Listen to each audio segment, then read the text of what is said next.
안녕하세요. 이번 시간 청소년 육성 제도론 제5장 청소년 육성 제도론에 관련한 내용으로 청소년 정책 이론의 개관에 대해서 학습하겠습니다. 이번 장은 크게 5가지로 되어 있습니다.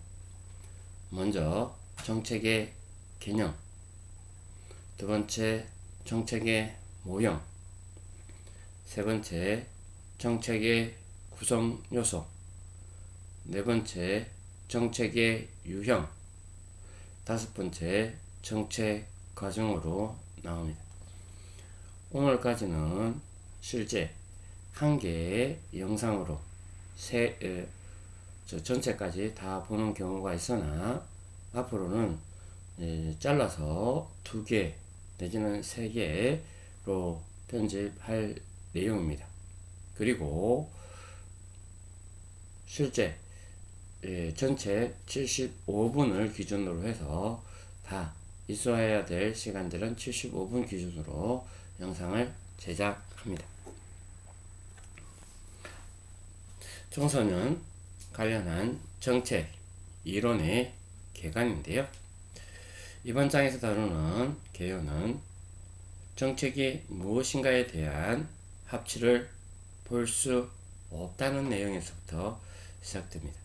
즉 정책이라고 하면 딱 정해져 있는 내용이어야 되고 그것이 누구나 그렇게 공감할 수 있어야 함에도 불구하고 정책에서 가장 중요한 것은 합리성이기 때문에 그렇다라고 합니다.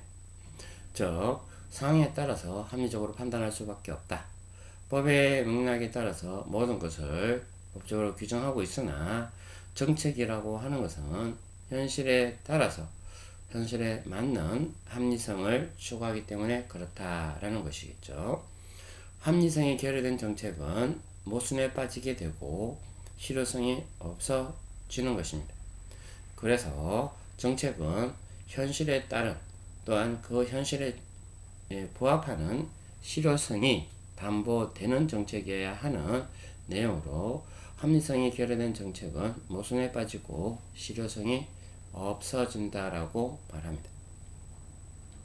정책의 수혜자들에게 큰 낭패가 될 것이다 라는 것은 합리성이 결여된 정책일 경우에 그렇습니다. 그래서 정책은 중요한 결정이고 방침이며 수단이 됩니다. 실제 정책이라고 하는 것은 법의 실현과 또한 중요한 내용들이 현실 속에서 나타남에 있어서 그러한 것들을 이제 우선순위를 정할 수밖에 없는 그러한 내용에서 중요한 결정 그리고 그 결정에 따른 방침 그리고 수단으로 작용하는 게 정책이다라는 내용으로 이번 장에서 학습하게 될 거고요. 거기에서 특히 청소년 정책에서 논하기에 앞서서 정책의 일반적 개념을 이해하고 이에 대한 이론적 배경을 먼저 학습하고자 하는 것이 이번 장의 학습의 주요 내용이다 라는 입장에서 이해해 주면 좋겠습니다. 이번 장에서 학습 목표는 정책의 일반적 개념과 모형을 학습하고 이해할 수 있다. 정책의 전반적인 개념과 모형을 배운다라는 거겠죠. 두 번째, 정책의 구성 요소와 유형을 학습하고 이를 구분할 수 있다라는 것인데요. 정책에 해당하는 구성 요소들은 무엇이며 또는 정책의 유형들을 하나하나 알아보고 그리고 그에 따르는 내용들을 구별하는 것이 학습 목표가 되겠습니다. 세 번째, 정책 과정의 단계별 학습을 하고 이를 이해하는 것으로 이번 시간 크게 3가지의 학습 목표로 정책의 일반적 개념과 모형, 정책의 구성 요소와 유형, 정책 과정의 단계별 학습을 통한 이를 이해할 수 있고 구별할 수 있는 것을 목적으로 해서 학습을 진행하겠습니다. 먼저 정책의 개념입니다. 정책의 개념은 정책이 무엇인가에 대해서 학자들 간에 의견 통일이 되지 않는 경우가 많습니다. 이 정도로 차이가 있지만 모든 사회과학들이 비슷한 문제를 지니고 있기 때문에 큰 틀에서는 또한 완전히 통일되지는 않지만 맥락을 같이 하는 경우가 있다라는 입장에서 다양한 내용들을 보시면 좋겠습니다.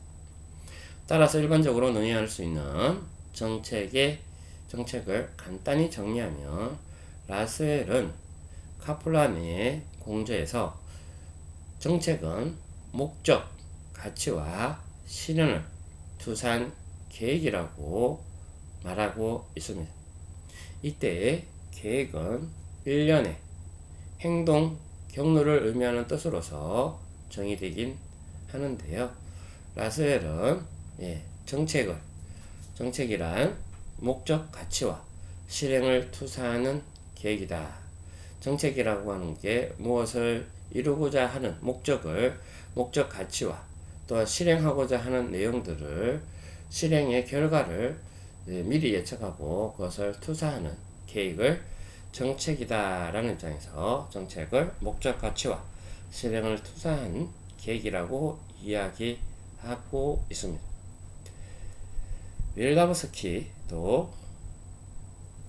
윌라브스키와 프랜스맨의 공저에서 정책을 목표와 그것을 실현을 위한 행동으로 구성된 것이라고 정의하고 있는데요. 윌라브스키와 프랜스맨의 내용은 목표와 그것을 실현하기 위한 행동으로 구성된 것. 좀 전에 라스웰은 목표, 가치와 실행을 투사한 계획이라고 했고, 윌라브스키는 정책을 목표와 그것을 실현하기 위한 행동으로 구성된 것, 계획과 행동으로 구성된 것으로 구별되고 됩니다. 그리고 허범도 정책을 가치관 속에 있는 당위성과 현실적으로 가능한 행동을 통함으로써 문제시 되는 어떤 현실의 내용, 환경 부분에 대한 내용들을 바람직한 방향으로 변화시키려고 하는 지침적 결정이라고 정의하고 있습니다. 즉, 정책이라고 하는 것이 그냥 선언적인 내용으로 그냥 가치나 목표나 아니면 해야 될 가치관이나 이런 내용에 지난 게 아니라 실제 그것을 움직이는 데는 실현을 위한 행동이나 현실적으로 가능한 행동을 통해서 문제 해결에까지 이르는 지침적 결정이라고 이야기하고 있는 것들이죠. 들어오는 정책이란 주로 정부 기관에 의하여 결정되는 미래를 결정하는 행동 지침이다 라고 이야기를 하는데요. 그러니까 정책을 개인이 정책이다 라는 말을 쓰지 않는다 라는 개념에서 공공기관, 정부기관에서 공공기관, 정부, 입법, 사법, 행정, 정부기관에 의한 결정되는 미래를 지향하는 행동의 주요 지침이다. 입법과 사법의 내용들을 정책이라고 하기에는 좀 그렇고요. 그죠? 행정부에서 하는 정부기관은 행정부를 통칭 행정부를 많이 하는 경우가 있는데요. 그래서 정부기관에 의해 결정되는 미래를 지향하는 행동의 주요 지침이다 라고 이야기하고 있습니다. 다만 행정부만 정부라고 하지는 않습니다. 지침은 최선의 수단에 의한 공익을 달성할 것을 공식적 목표로 삼는다라고 들어오는 이야기하고 있습니다.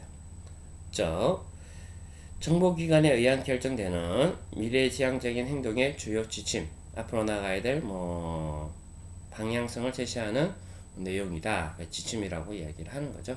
지침의 방향성이라고 하는 해야 할 내용, 매뉴얼 이런 사항이 이제 지침이다라는 내용이고 가르칠 가르칠 지자를 써서 그죠. 예, 이렇게 해야 한다라는 기준이 되는 내용이고요. 이 지침은 최선의 수단에 의하여 공약을 달성할 것을 공식적 목표로 삼는다라는 입장에서 정책을 정의했습니다. 로우는 정책을 의도적인 강압, 즉 강압의 목적, 수단, 주체, 대상을 밝히는 설명으로 정의하고 있습니다. 강압적 목적, 자율적 결정이 아니라 정부기관의 일방적 내용에 따른 것으로 공공의 목적이라 하더라도 강압의 목적, 수단, 주체, 대상을 밝히는 내용이다라는 입장에서 의도적 강압이다라는 것으로 로는 정책을 이야기하고 있습니다. 이러한 관점에서 정의를 다양하게 정책이라는 단어를 정의하고 있습니다. 이런 관점의 이 책에서 정책이란 전체를 아울러서 이야기해보자면 정책이란 바람직한 사회 상태를 이루는 정책 목표와 이를 달성하기 위한 필요한 정책 수단에 대하여 권위 있는 정부기관이 공식적으로 결정할 기본 방침이라고 정의할 수 있다라는 것인데요. 교재에서는 정책을 바람직한 사회 상태를 이룩하는데 정책 목표가 있고 그러한 정책 목표를 달성하기 위해서 필요한 정책 수단에 대해서 권위 있는 정부 기관이 공식적으로 결정하는 기본 방침이다라고 정의를 하고 있습니다. 정책의 유사한 의미로 시책, 대책, 시책은 지금 현재 시행되어야 될 대책, 시책이라 대책, 정부 방침, 정부 지침 등의 말로 정책이라는 용어와 유사하게 사용되고 있을 뿐 아니라 법률, 규칙, 기획, 계획 등도 정책과 혼돈되어 사용되고 있다라는 것인데요. 계획하고 기획하고는 왜 정책이냐라는 입장인데 무엇의 기획이라고 하는 것은 기획사무실에서 하는 것뿐만 아니라 정부에서 시범 사업이 되든 이런 것들을 할 때 계획이나 계획, 여기서 이야기하는 계획은 3개년 계획, 5개년 계획 이렇게 이야기하는 계획들로 중장기 계획들이 이제 여기에서 이야기하는 내용으로 이해할 수 있을 텐데요. 하여튼 법률, 규칙, 기획, 계획 등도 정책과 혼돈되어 사용되고도 있습니다. 이것을 엄밀히 구별하여 사용하기는 쉬운 일이 아닌 것입니다. 정책이란 동일한 현상을 다른 각도에서 파악하는 내용에 있어서도 이질적인 것은 아닙니다. 일반적으로 정책은 다음의 관계를 설명하는 용어이기도 한데요. 첫 번째, 좀 전에 말씀드렸던 시책, 대책, 사업과의 관계입니다. 이들은 거의 같은 뜻으로 사용하는 것처럼 보이지만 정책 중에서 하위 정책의 의미로 시책, 대책, 사업이라는 내용들을 사용하게 되는데요. 정책의 구조에서 상위 목표를 구체화하는 하위 목표로 나타내는데 하위 목표는 상위 정책 집행 과정에서 발생하는 것을 보통 시책이다라고 하는 거죠. 그게 정책이고 정책의 하위 목표가 있는데 하위 목표도 여러 가지 있을 수 있죠. 그러한 내용들 가운데 하위 목표 가운데에서 상위 정책을 집행하는 과정에서 발생하는 것을 시책이다라고 이야기하고 대책이라고 하며 사업은 실제 그러한 행위를 일어나도록 하는 것을 사업이다라는 입장에서 이야기하는 것입니다. 둘째, 계획과의 관계입니다. 계획은 사회계획, 경제계획, 경제개발계획, 사회복지계획, 그리고 부문 계획으로 볼 수 있는 자원 계획, 지역 계획, 도시 계획 등이 함께 있는데요. 무수히 많은 내용들 가운데서 계획은 이렇게 종류가 많기 때문에 정책만큼이나 개념 정의가 어렵습니다. 간서나 레이는 계획을 의사결정의 방법이라고 하여 정책과 같은 정부의 뜻으로 사용하였습니다. 즉 계획이라고 하는 것을 여기서 이야기하는 계획은, 그러니까 간서와 레인이 이야기한 계획은 의사결정 방법이라고 하는 것이죠. 이것을 계획이라고 했습니다.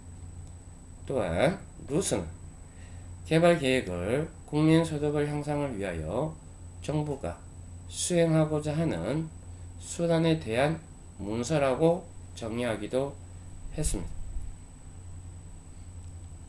즉 계획이라고 하는 것은 일단 국민을 대상으로 하게 되고, 그것이 국민의 소득 향상이라고 한다면 그러한 개발 계획이 국민 소득을 향상을 위해서 정부가 수행하는, 그리고 수행하고자 하는 수단을 문서로 하는 것을 계획이다 라고 이야기를 한 거죠.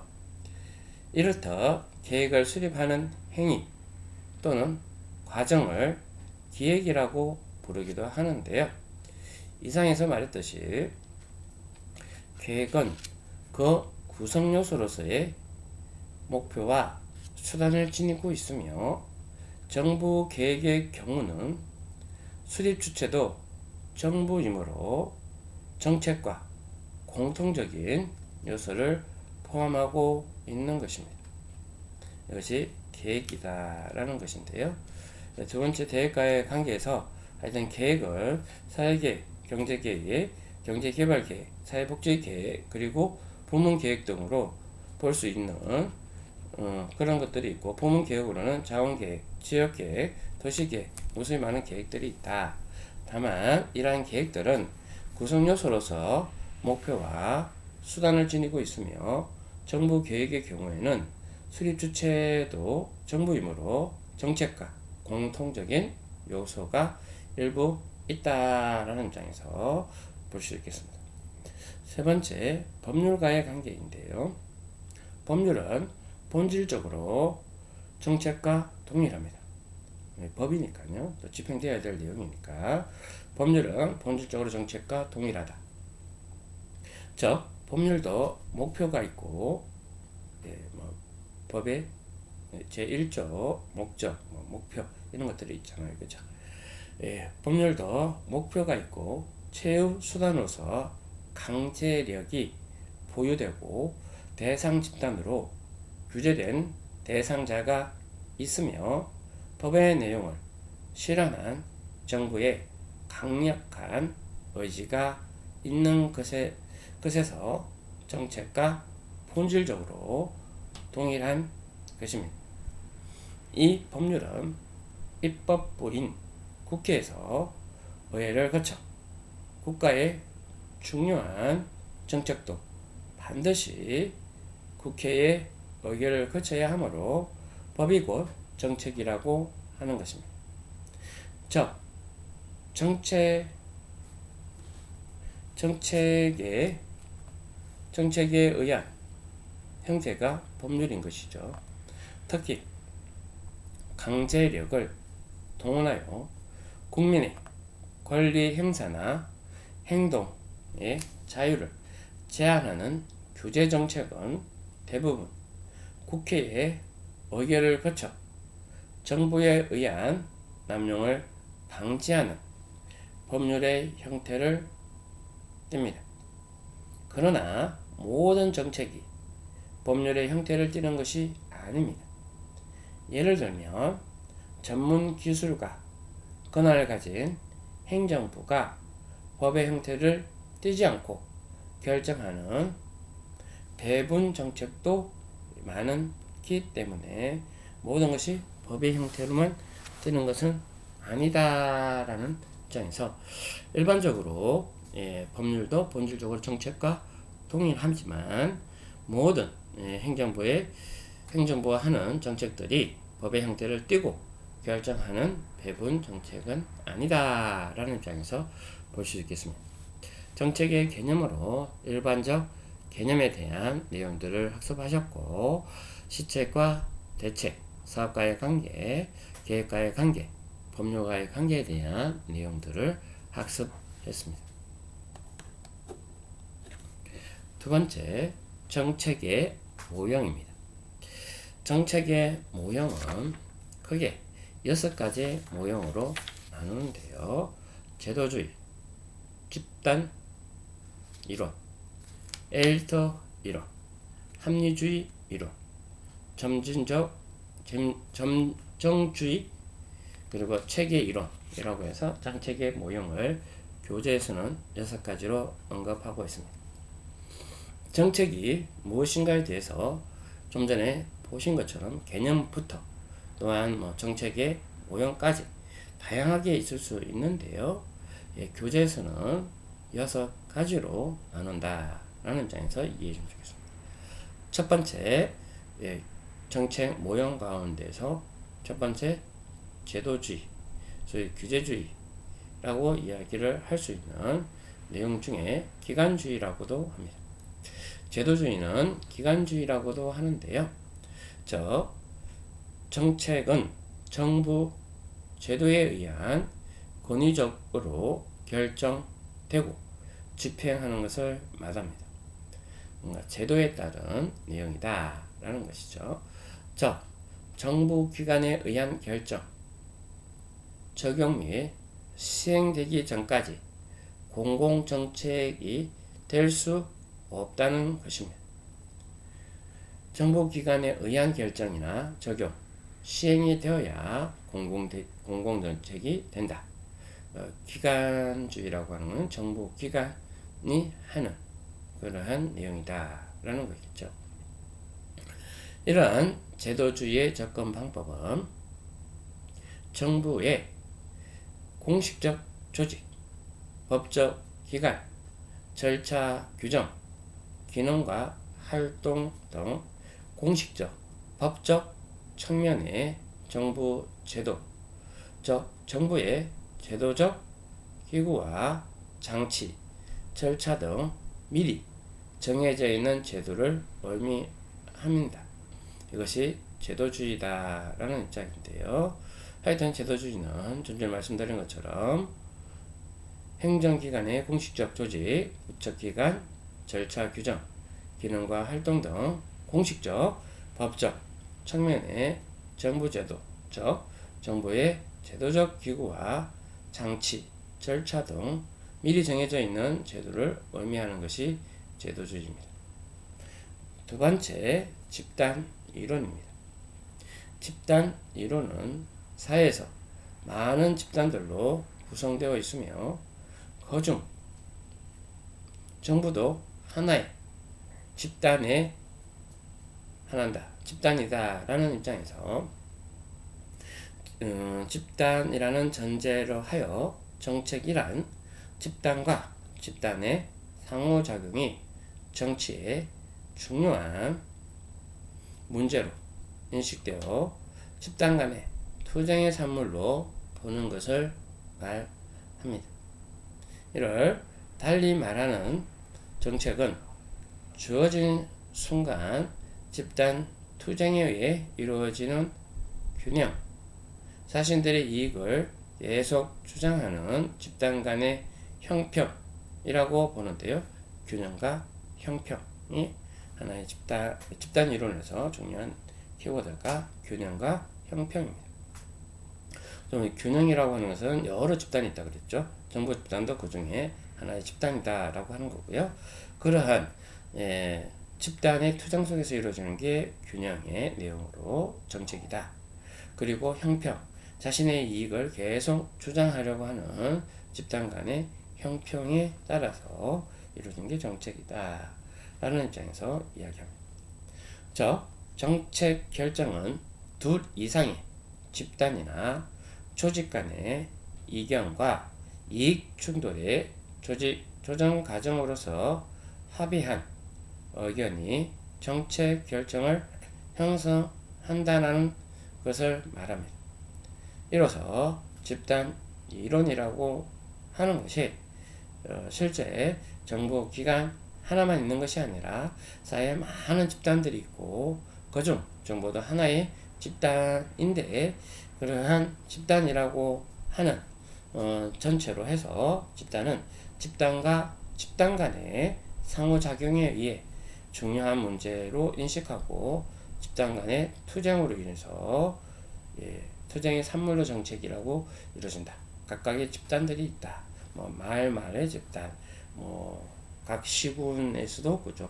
읍면동에 여러 집단들이 있고 사회단체도 있고 노인단체가 되든 여러 가지 시민단체들이 되든 여러 단체들이 있죠. 그죠. 그런 단체들 간의 정책들을 결정하면서도 균형과 그리고 형평의 내용으로 둘 이상의 집단이나 조직 간의 이견, 다른 생각, 이익 충돌을 조정하면서 합의한 의견의 정책 결정이 집단 이론이다 라고 이야기를 합니다.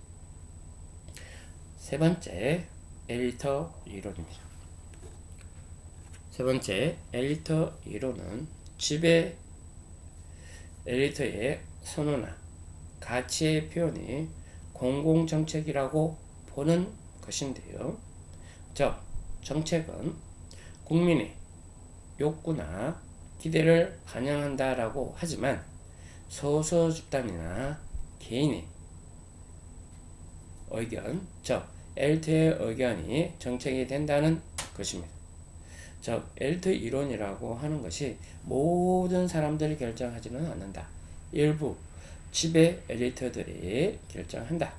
그런데 그러한 지배 엘리트들의 선호하거나 자기들이 생각하는 가치 표현들이 공공정책으로 이루어진다는 것인데요.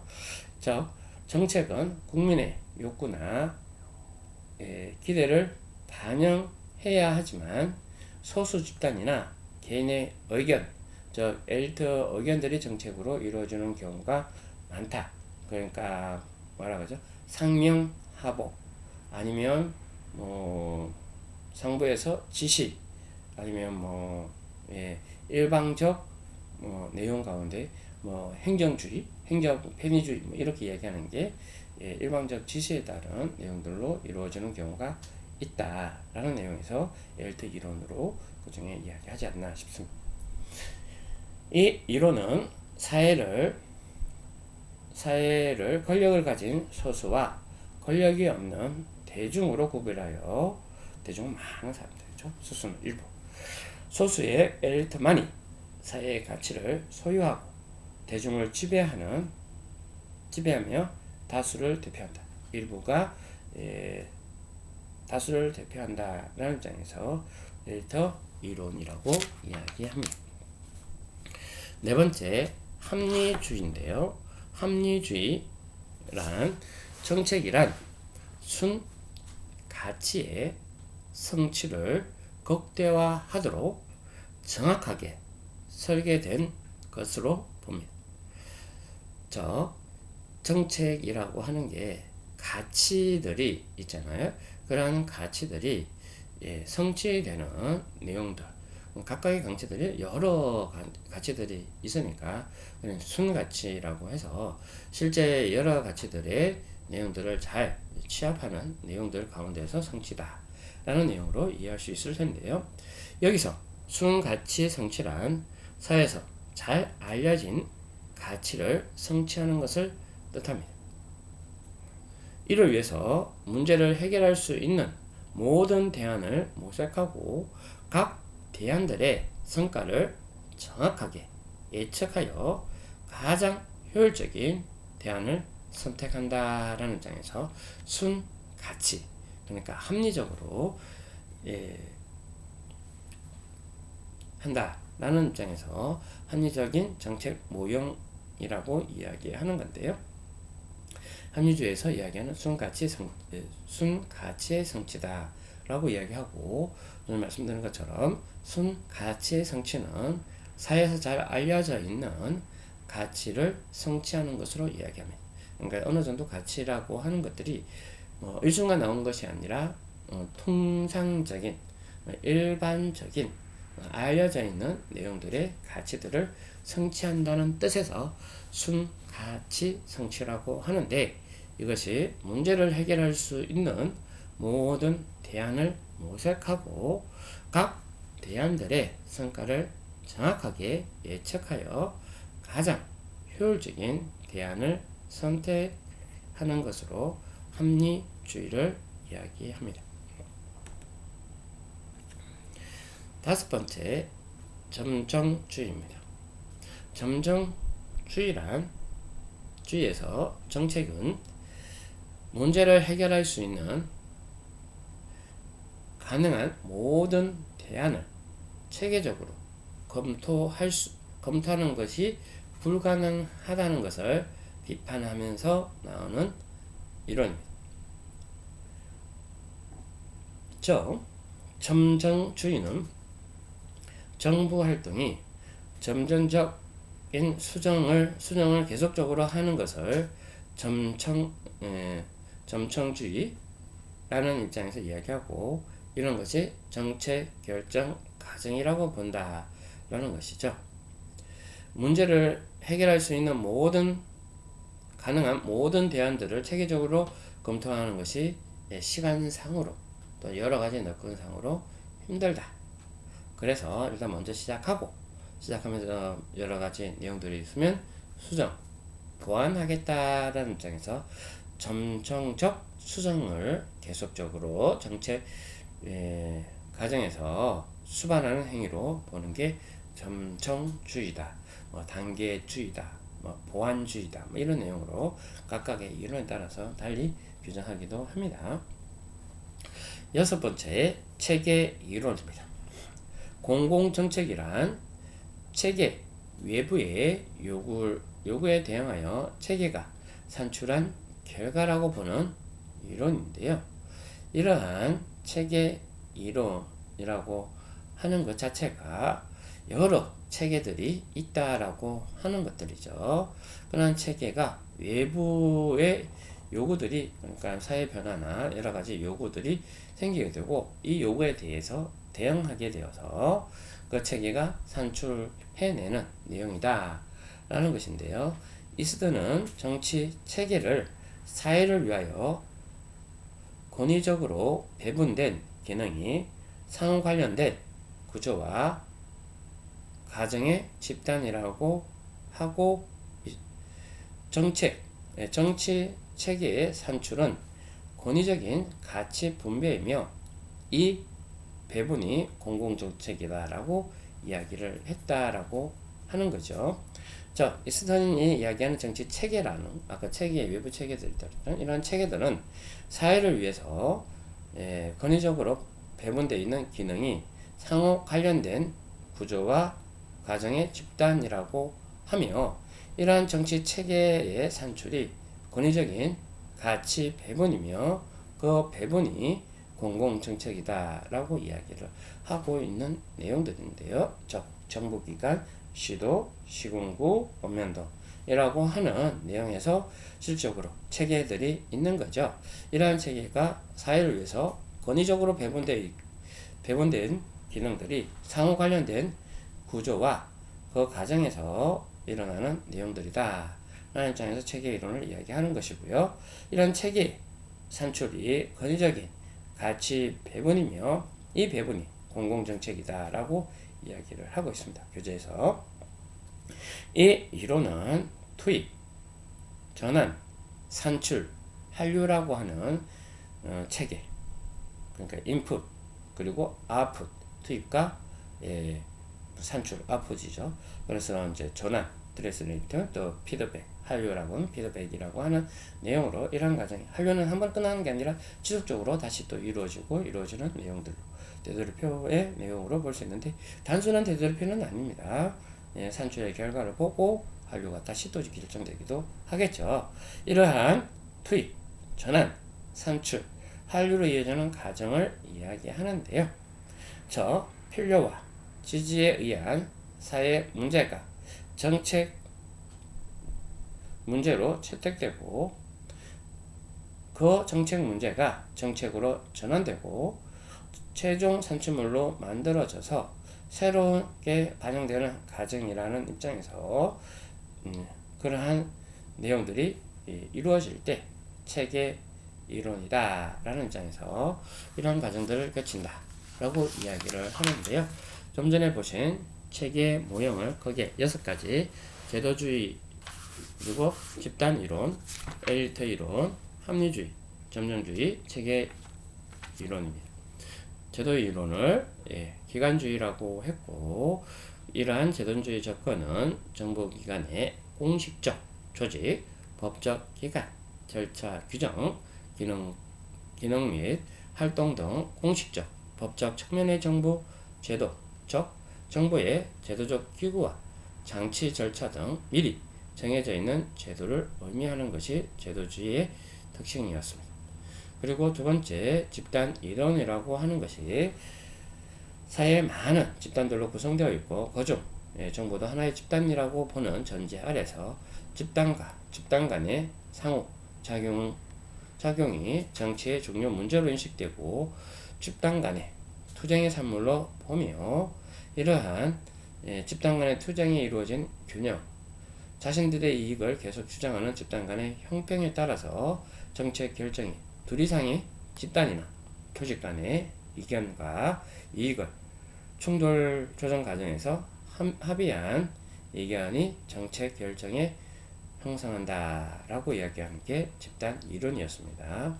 엘리트 이론은 지배 엘리트의 선호와 가치의 표현이 공공지착이라고 보며 이 정책은 국민의 욕구나 기대를 반영한다고 하지만 소수 집단이나 개인의 의견, 즉 엘리트의 의견이 정책이 되는 경우로서 엘리트만이 사회의 가치를 소유하고 집단을 지배하며 다수를 대표한다라고 하는 게 엘리트 이론이었습니다.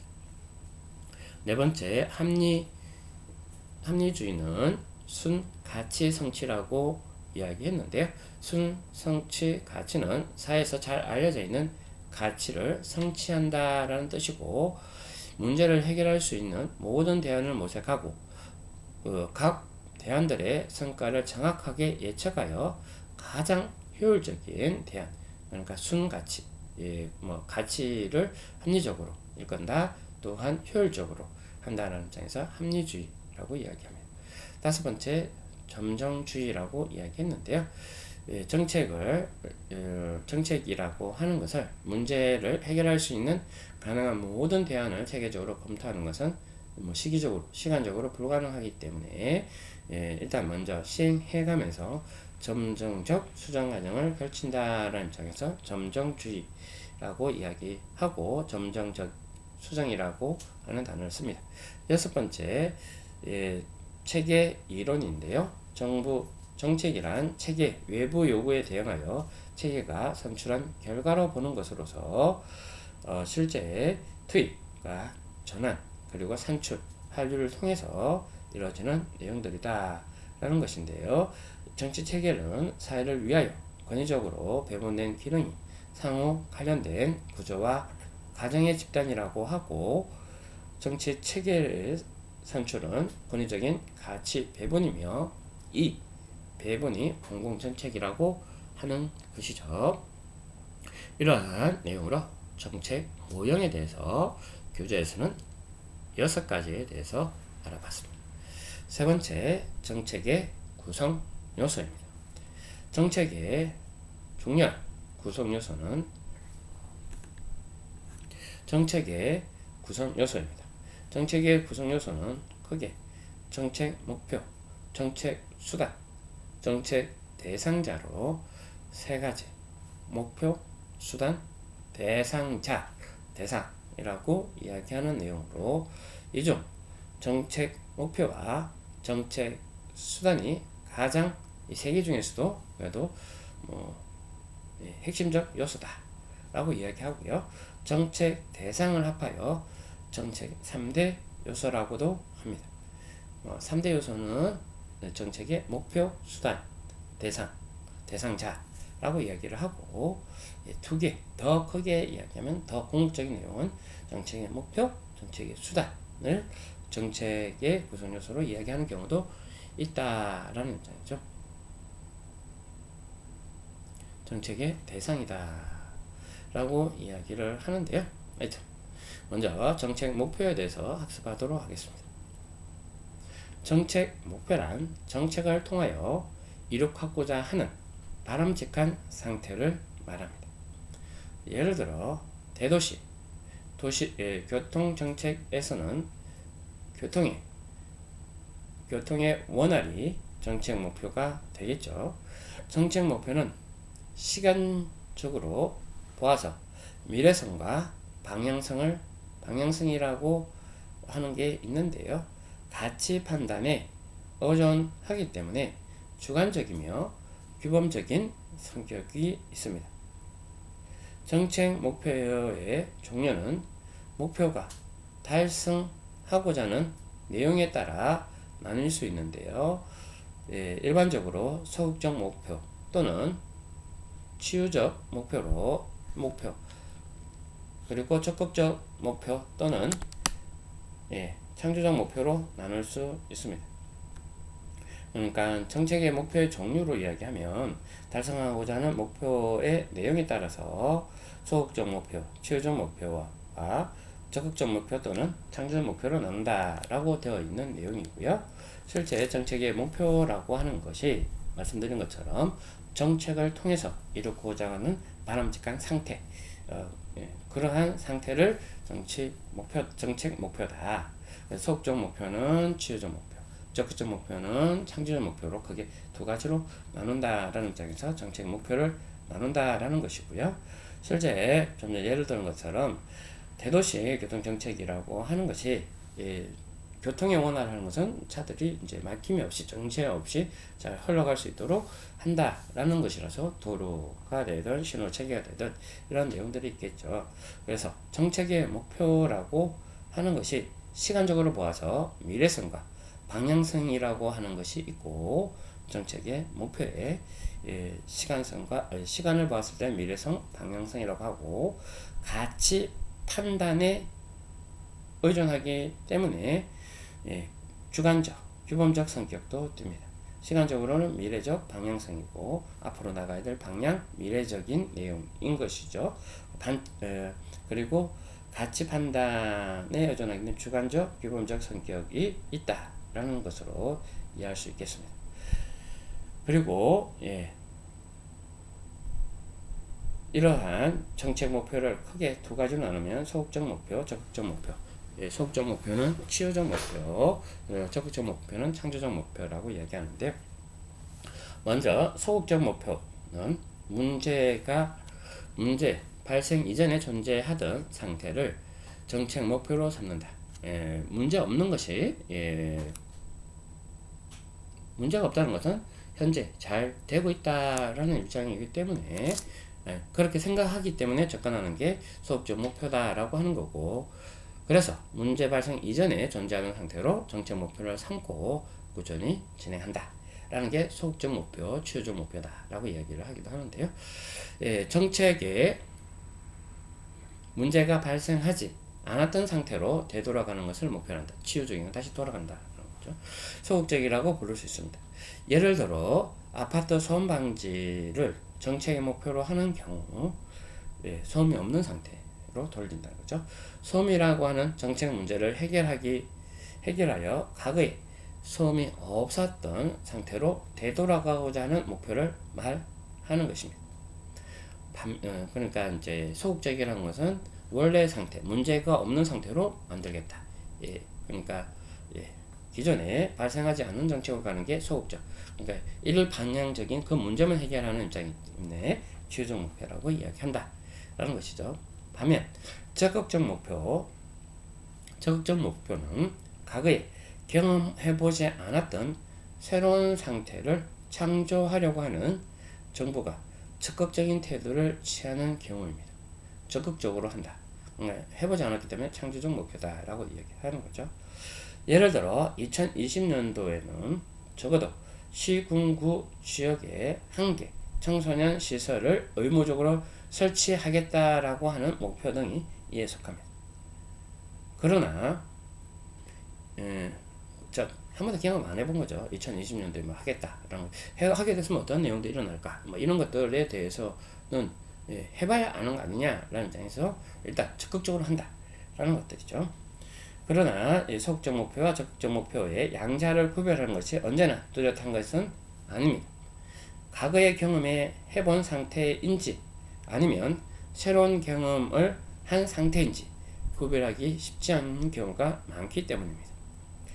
그럼에도 소극적 목표, 적극적 목표를 구별하는 것은 이들의 목표 차이로 인해서 정책 목표의 결정, 정책 수단의 방법, 정책 관련자들에 관한 태도들이 달라질 수 있기 때문에 적극적인 행정, 또한 적극적인 정책, 소극적인 정책, 소극적인 행정이라고 볼 수 있는 내용으로 이해할 수 있겠습니다.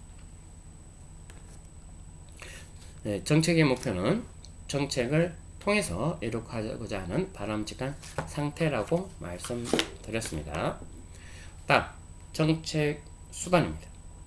정책 수단은 정책의 목표를 달성하기 위한 수단, 즉 정책 목표를 달성하기 위한 구체적인 방법이나 도구를 뜻하는 것인데요. 예를 들어 대도시 교통 정책에서 교통의 원활화라고 하는 정책 목표를 달성하기 위해서는 지하철, 운송수단과 같은 대중교통수단을 확대하거나 도로를 개보수하는 등의 구체적인 정책 내용들입니다. 정책 이런 것처럼 실제 정책 수단이라고 하는 것들이 정책의 목표를 달성하기 위한 수단이다 라고 말씀드린 거고요. 그죠? 정책의 목표를 달성하기 위한 구체적인 방법이나 도구라라는 입장에서 교통을 원활하게 하기 위해서는 그러한 정책을 달성하기 위한 뭐 지하철, 그리고 대중교통, 뭐 자가용 이런 것들을 통한 교통수단을 확대하거나, 왜냐하면 자가용을 확대하면 더 많이 막힐 테니까 지하철 운송 등 대중교통을 확대하는, 그리고 차량들을 이용하는 사람들을 위해서 도로를 개보수하는 등 구체적인 내용들이 정책 수단이 된다. 정책 목표를 달성하기 위한 수단이다 라고 이야기하는 거죠. 정책 수단은 정책 대상자들에게 직접 영향을 미치고 있어서 이를 둘러싼 이해관계들 간의 첨예한 갈등과 대립이 발생할 수 있습니다. 예를 들어 도시의 공기를 정하려고 하는 정책에 대한 정책 목표를 달성하기 위해서는 수단으로서 차량, 배기가스의 통제가 채택될 가능성이 크다면 이 때문에 운수회사가 그러한 정책 목표 자체에 대해서 반대할 가능성이 생기게 되는 경우입니다. 하나를 하려고 하면 그에 따른 이해관계 상에서 미치는 영향들이 있고 여러 가지 문제들이 발생할 수 있다 라고 하는 거죠. 도로를 확장한다 하거나 확장도 그렇고요. 또 새로운 도로를 만든다 라고 했을 때 토지나 건물 수용 여부에 따른 이권들이 발생하기 때문에 여러 가지 문제들이 발생할 수 있는 내용들이 정책 수단에 따라서 이루어지는 경우들이 있다라는 것입니다.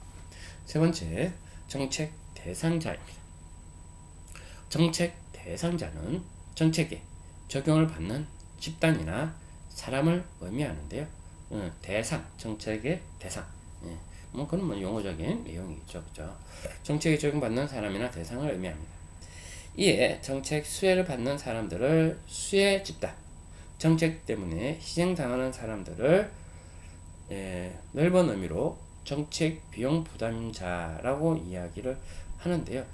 실제 이제 혜택을 받는 사람은 수혜 집단이 되고, 그걸 때문에 또 손해보는 사람들이 있기 때문에 정책 비용 부담자다라고 라는 입장에서 똑같은 집단의 개념보다는 집단일 수도 있고 개인일 수도 있기 때문에 정책 비용 부담자라고 정하고 있습니다. 예를 들어서 도시 공기 정화를 하는 정책 목표를 달성하기 위한 수단으로서 차량, 배기가스 통제를 채택하게 될 가능성이 크다면 수혜 집단의 주민들이지만 이 정책의 실현으로 운수 회사들이 희생 집단이 된다라는 것이죠. 금방 보신 정책 구성 요소의 정책 목표, 정책 수단, 정책 대상자에 대해서 알아봤습니다. 실제 원활한 교통이라고 교통의 내용들이라고 하는 내용들을 정하게 된다면 그것은 정책을 통한 이루고자 하는 바람직한 목표 상태라고 이야기하고 그것을 소극적 목표로 해서 문제가 발생하기 이전 아니면 문제만 해결하려고 하는 그런 입장에서 정책의 접근을 보는 내용으로 소극적 목표, 취재적 목표라고 이야기하고 적극적 목표는 과거를 경험해보지 않았던 새로운 상태, 적극적으로 정부가 취하려고 하는 그러한 내용, 경험해보지 않기 때문에 창조적 내용이다라는 것인데요.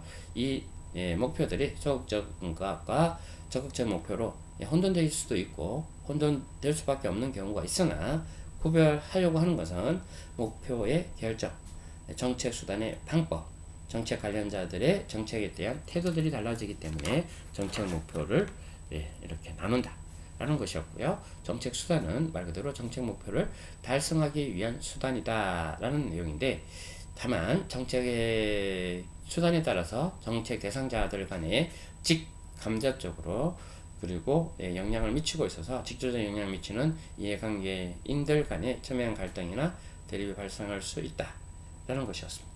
정책 대상자는 말 그대로 정책 적용을 받는 집단이나 사람을 의미하고 수혜 집단이라고 하는 것은 수혜를 받는 사람을 수혜 집단 그리고 정책 때문에 희생을 당하는 사람들을 정책 비용 부담자라고 이야기합니다. 네 번째, 정책 유형에 대해서 학습하겠습니다. 네 번째, 정책 유형은 크게 실질적, 기능적 분류, 그리고 학자들에 의한 분류로 나눠집니다. 교재에서 나누는 것이 그렇습니다. 정책의 유형은 실질적 기능별 분류와 그 밖에 리버블과 프랭클린의 규제 정책을 보호적 규제 정책과 경쟁적 규제 정책, 로이의 배분 정책, 그리고 규제 정책, 재분배 정책, 구성적으로 설명하며 아먼드, 포웰의 분류에 따른 수출 정책, 상징 정책들이 있다. 그러니까 정책의 유형들을 여러 가지로 분류할 수 있다라고 하는 거고, 저희는 크게 실질적 기능과 재학자들의 분류, 학자들이 여러 사람들의 분류다라는 거죠. 그래서 실질적 기능적 분류에 대해서 학습하기도 하고, 리펄리, 프랭클린의 규제에 대한 내용으로서 보호 규제 정책, 경쟁 규제 정책에 대해서, 로이의 배분 정책, 규제 정책, 재분배 정책, 구성 정책에 대해서 알아보는 거, 아몬드 포엘의 추출 정책과 상징 정책에 대해서 학습하는 것으로 이어지겠습니다. 먼저 실질적 기능별 분류에 대해서 학습하겠습니다. 기능별 분류는 정통적으로 분류하는 것으로서 정부 조직이 담당하는 분류로서 교육, 문화, 국방, 외교, 산업, 교통, 노동, 보건, 복지 정책이 있습니다. 이 분류는 헌법상 17개의 부처로 나눠져 있고 정부의 기능 또는 정책 목표나 이를 달성하여 얻고자 하는 효과를 기준으로 분류하는 것이 됩니다. 이에 대한 단점들이 있는데요. 첫째, 정책의 일반적 원리나 법률적 적용을 해야 하나 현실적으로 정부 부처의 설치 현황이 다 달라서 평균적인 원리를 발견하기 힘들다. 두 번째, 각 부처의 최종 목표는 구별되고 있지만 하위 정책 목표로 갈수록 상호 중첩되는 목표가 있어서 정책 분류에 혼선이 초래될 수 있다. 예를 들면 교육부에서 청소년 교육정책이 그 핵심으로 매우 정교하나 여성가족부의 청소년 육성정책은 여성정책, 가족정책보다 사실상 하위 정책으로 다루어져 그 내용에 있어서 정체성 확립이 되어야 하는 것이고, 셋째, 정책은 궁극적으로 어떤 형태로든 국민에게 일정한 제약을 강제해야 하나 이 기능별 분류는 정책이 국민에게 무엇을 제공하는 것인지 또는 국민들에게 무엇을 요구하거나 지지하는지에 대한 내용들을 밝히기 쉽지 않다는 입장에서 실질적, 기능적 분류에서 한계가 있다라는 입장이긴 합니다. 크게 이제 기능적으로 나눠져 있다. 정부 조직법에 따라서 한다. 정부 기능이나 정책 목표에 따라서 나눠지는 것이 실질적 기능별 분류라고 이야기를 하는 게 입법이든 행정에 따른 분류다라는 것이고, 그에 대한 단점으로 세 가지를 이야기하게 되는 것입니다. 재학자들에 대한 분류는 좀 전에 말씀드렸던 로이부터 학습하겠습니다. 로이는 배분정책, 규제정책, 재분배정책, 그리고 구성정책을 구별했는데요. 배분정책은 국민들에게 로이는 크게 네 가지로 구별했습니다. 배분정책은 국민들에게 권리나 이익 또는 서비스를 배분하는 정책을 말합니다. 예를 들어 지방자치단체의 주민들의 요구들에 의한 그 지역의 청소년들이 건전한 성장을 위해서 청소년 수련시설을 설치하고 청소년 지도자, 청소년 수련거리를 제공하는 정책을 들 수 있는데요. 이와 같이 배분정책은 정부가 적극적으로 국민들을 필요로 하는 재화 서비스를 제공하는 것을 이야기하는 게 배분정책. 두 번째, 규제정책입니다. 개인이나 일부 집단에 대한 재산권 행사나 행위 자유를 구속, 억제하여 반사적으로 많은 사람들을 보호하려고 하는 목적을 지닌 정책이라고 이야기하는데요.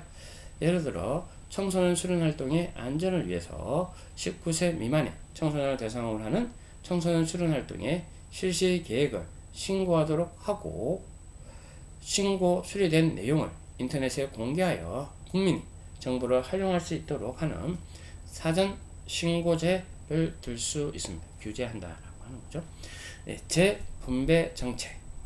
재분배 정책에는 고소청으로부터 저소청의 소득 이전의 목적으로 하는 정책, 재분배한다라고 하는 것이죠. 예를 들어 누진세를 들 수 있는데요. 이 누진세로 인해서 재산이 많은 고소득층으로부터 많은 조세를 징수하여 저소득층에게 사회보장을 위하여 소득에 재분배하려고 하는 것이 재분배 정책이다 하는 것이죠. 네 번째, 구성 정책입니다. 선거구 조정, 그리고 정부의 새로운 기구나 조직의 설립, 공직자의 보수 등에 관한 정책으로 국민의 호응을 이끌어내려고 하는 것을 말합니다. 이런 구성 정책. 그러니까 로이는 배분 정책, 규제 정책, 재분배 정책, 구성 정책으로 크게 나누었습니다. 정책의 유형에 대해서 나누는 것들입니다. 다음은 리플리, 프랭클리가 나눈 내용인데요. 리플리, 프랭클리의 분류는 크게 두 가지입니다. 보호적 규제 정책, 그리고 경쟁적 규제 정책인데요. 먼저 보호적 규제 정책은 규제 정책의 내용 자체가 소비자나 사회적 약자, 일반 대중을 보호하기 위하여 개인이나 집단 권리 행사 또는 행동의 자유를 구속, 통제하는 정책이라고 볼 수 있습니다. 이 내용들 자체는 보호한다 라는 입장에서 실제 소비자, 사회적 약자, 대중들을 보호하기 위해서 다른 개인이나 집단의 권리 행사나 행동의 자유를 구속, 통제하는 정책이라고 말씀드렸죠. 예를 들면 근로조건이나 노동자의 단체 행동을 규제하는 근로규정법, 그리고 청소년 유해 환경으로부터 보호하려고 하는 청소년 보호법이라는 입장에서 보호 규제 정책이다 라는 거고요. 두 번째, 경쟁적 규제 정책은 많은 순위 경쟁자들 중에서 몇몇 개인이나 집단에게 일정한 제한화 용역을 제한하려고 하는 정책이나 사업인데, 혜택을 받는 경쟁자에게 공급권을 부여하는 대신 공공이익을 위하여 서비스 제공의 일정한 측면을 규제하는 내용입니다. 그러니까 실제 경쟁적 규제 정책이라고 해서 개인이나 집단에게 일정한 재화 용역을 제한하는 정책이나 사업을 말하는데요. 이런 것들이 이제 혜택 받는 경쟁자에게 공급을 부여하고 그런 내용으로 또 공공이익으로 서비스를 제공하도록 하는 내용이다라는 것이죠. 유선 방송권을 부여해서 윤리 규정을 준수하도록 하거나 항공 노선 취향권을 부여하여 여러 가지 서비스에 관한 규정을 규제하는 것을 이야기합니다. 그리고 아몬드, 포엘의 분류는 네 가지로 나누는데요. 배분 정책, 규제 정책, 추출 정책, 상징 정책입니다. 이 중 배분 정책과 규제 정책은 로이의 분류에 설명하였기 때문에 이제 생략하고요. 거기 배분 정책, 규제 정책이 없는 추출 정책과 상징 정책에 대해서 알아보면, 추출 정책이라고 하는 것은 자원을 민간 부분에 추출한다라는 입장에서 추출 정책이라고 하고, 이것은 징병, 조세 정책, 청소년 수련, 지구 지정 등을 위한 토지 수용 정책 등이 여기에 해당합니다. 그리고 상징 정책은 정책의 이미지를 좋게 하거나 정치 지도자들의 역사, 용기, 가감성, 지혜 등이나 평등, 자유, 민주주의 등의 이념에 호소하거나 미래의 업적 또는 보상을 약속하는 의미에서 상징 정책이라고 이야기하는데요. 예를 들면 청소년의 권리와 의무를 위하여 선언적 의미의 청소년 헌장을 낭독해 하거나 자연, 재해 등 위기 시에 정치 지도자가 국민들의 지원을 받기 위하여 상징 정책을 이용하는 경우 등이 있습니다. 이는 두 가지 목적이 있는데요. 첫째, 국민들 사이에 정부에 대한 인식을 좋게 하고자 하는 정체성이며, 둘째, 다른 정책들에 대한 수능을 확대하기 위한 내용이다 라는 입장에서 아몬드 호엘들의 내용들이 있습니다. 실제 여러 학자들의 분류가, 어떤 사람은 배분 정책, 규제 정책, 그리고 폴리프레즈는 규제 정책, 규제 정책 가운데 보호적 규제 정책과 경쟁적 규제 정책으로 이야기를 하고, 또한 아몬드 포엘은 배분 정책, 규제 정책을 넘어서서 추출 정책과 상징 정책까지 이야기하는 내용으로 이야기를 하고 있습니다. 다섯 번째, 마지막입니다. 정책 과정인데요. 앞서 정책이란 바람직한 사회 형태를 이루고자 하는 그러한 정책 목표로 이를 달성하기 위해서 필요한 정책 수단 그리고 당위성을 가지고 달성하기 위해서 하는 내용들입니다. 그래서 정부의 공식적인 내용들에 따른 내용이다라고 정책을 규정했었습니다. 그죠? 바람직한 사회 형태를 이루도록 하는 정책 목표와 이를 달성하기 위한 필요한 정책 수단에 비하여 권위 있는 정부기관이 공식적으로 결정할 기본 방침이라고 앞서 정의했잖아요. 이러한 정책이 본래 목적을 달성하기까지 정책의 의제 설정, 정책 결정, 정책 집행, 정책 평가, 정책 결과의 한류 과정을 겪는데요. 이러한 일련의 과정을 정책 과정이다 라는 입장에서 이야기합니다. 정책 과정을 학자들마다 다르게 이야기를 하고 있는데요.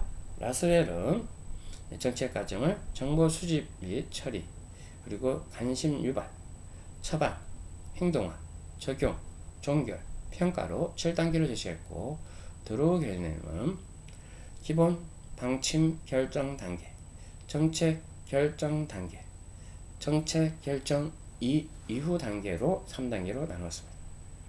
그리고 존슨은 정책 문제를 정부로 귀속시키는 단계, 정부 내의 행동 단계, 정부가 문제를 해결하는 단계, 정부가 추진하는 사업을 재검토하여 필요한 조치를 취하는 단계 등으로 4단계로 나눴다라는 것이고요. 에더슨은 문제 형성과 정책 의제 설정 단계, 정책 대안 작성 단계, 정책 대안의 채택 단계, 정책의 집행 단계, 정책의 평가 단계로 나누어서 이야기했습니다. 이렇듯 타이의 견해는 정책 의제 설정 단계, 정책 결정 단계, 정책 집행 단계, 정책 평가 단계, 정책 한료 단계로 학자들마다 단계를 여러 가지로 나누고 있습니다. 교재에서는 크게 4가지 단계로 나누는데요. 먼저 정책 의제 설정 단계, 그리고 정책 결정 단계, 정책 집행 단계, 그리고 정책 평가 단계로 나누어집니다.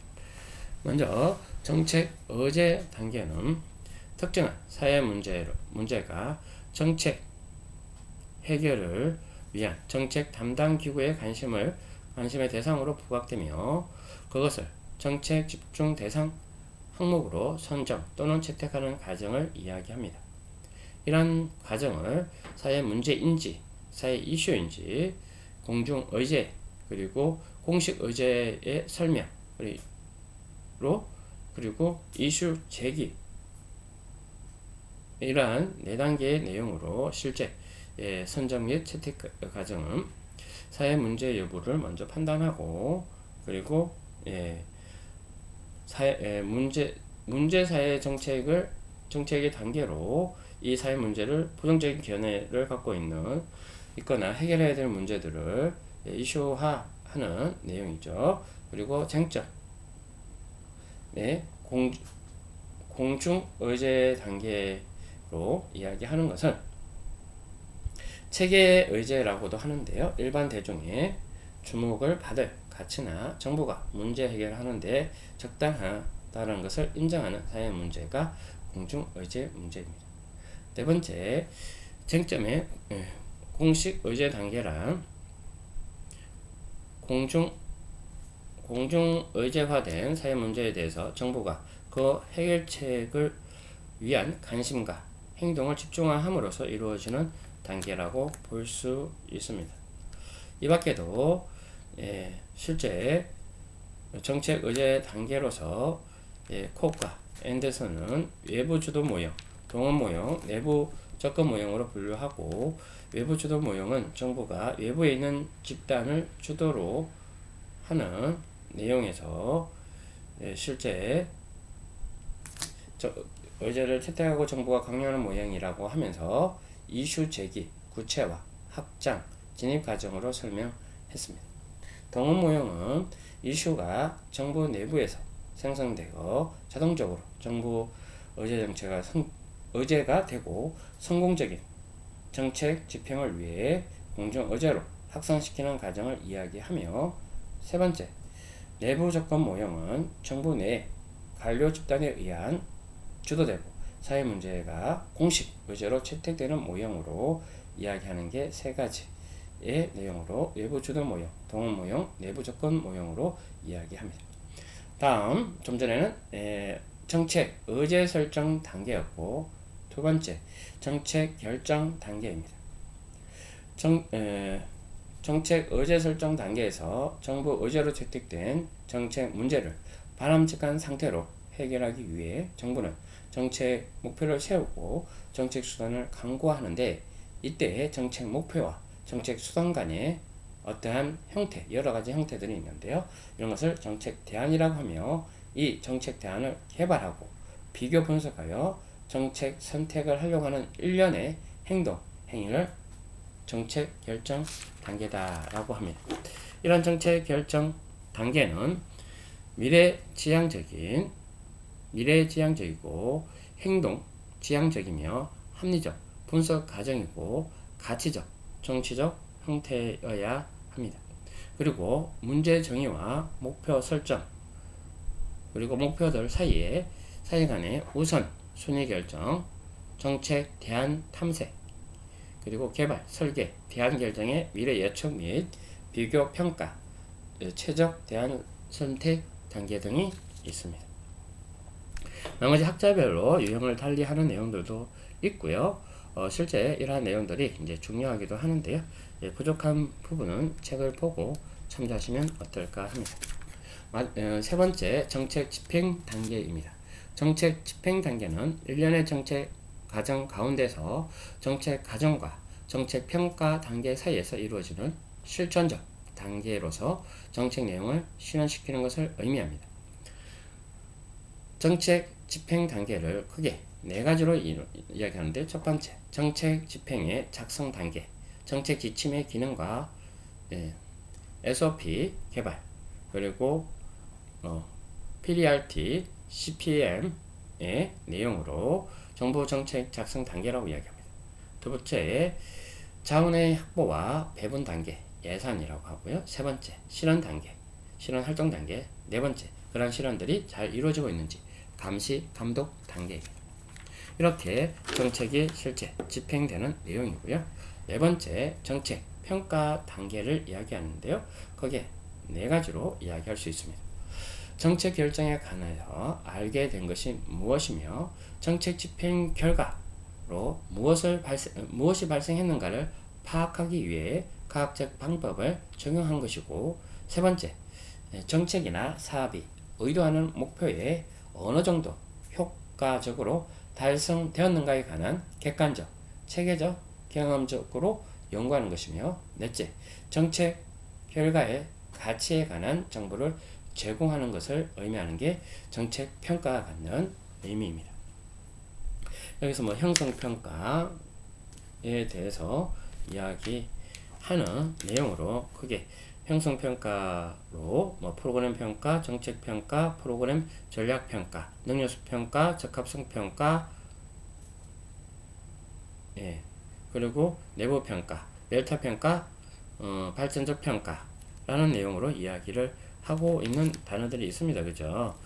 교재를 보시고 부족한 점들 더 확인하신다라고 이해해 주시면 좋겠습니다. 실제 이러한 내용들이 평가의 중요한 내용이기도 합니다. 마무리하면 평가가 누구에 의해서 하는가라는 점에서 자체평가, 내부평가, 외부평가, 해수에 따라서 총괄평가, 수시평가, 주기평가, 그리고 성격에 따라서 총괄평가, 형성평가라고 나누는데, 좀 말씀드린 형성평가에 대한 종류들도 있습니다. 부족한 점들은 교재를 보고 학습하시기를 바라고, 이번 시간 실제 시간이 되었기 때문에 여기까지 진행하도록 하겠습니다. 수고하셨습니다.